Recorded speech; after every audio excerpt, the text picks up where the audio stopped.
તારાપુરથી સમાચાર સામે આવી રહ્યા છે। ડિજિટલ યુગમાં વધી રહેલા સાયબર ગુનાઓ સામે બાળકોમાં જાગૃતિ લાવવાના હેતુથી તારાપુર તાલુકાની ખાકસર પ્રાથમિક શાળામાં સાયબર સુરક્ષા વિષયક વિશેષ જાગૃતિ કાર્યક્રમનું આયોજન કરવામાં આવ્યું હતું। આ કાર્યક્રમમાં ધોરણ 5 થી 8ના વિદ્યાર્થીઓએ ઉત્સાહભેર ભાગ લીધો હતો।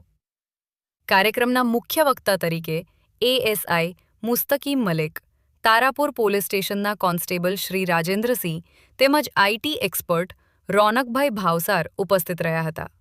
કાર્યક્રમની શરૂઆત શાળાના આચાર્ય શ્રી રાકેશ કુમાર સોલંકી દ્વારા કરવામાં આવી હતી। પોલીસ અધિકારીઓએ બાળકોને મોબાઈલ ગેમ્સ, સોશિયલ મીડિયા ઉપયોગ દરમિયાન લેવાયેલી સાવચેતી, અજાણ્યા લિંક્સથી દૂર રહેવું તેમજ સાયબર ફ્રોડથી બચવાના મહત્વપૂર્ણ માર્ગદર્શન આપ્યા હતા। આઈટી એક્સપર્ટ દ્વારા ટેકનિકલ રીતે સાયબર સુરક્ષા અંગે વિસ્તૃત સમજ આપવામાં આવી હતી। કાર્યક્રમ અંતે શાળાના સ્ટાફ દ્વારા ઉપસ્થિત મહેમાનોનો આભાર વ્યક્ત કરવામાં આવ્યો હતો। Bureau report, Makwana, Mahendra.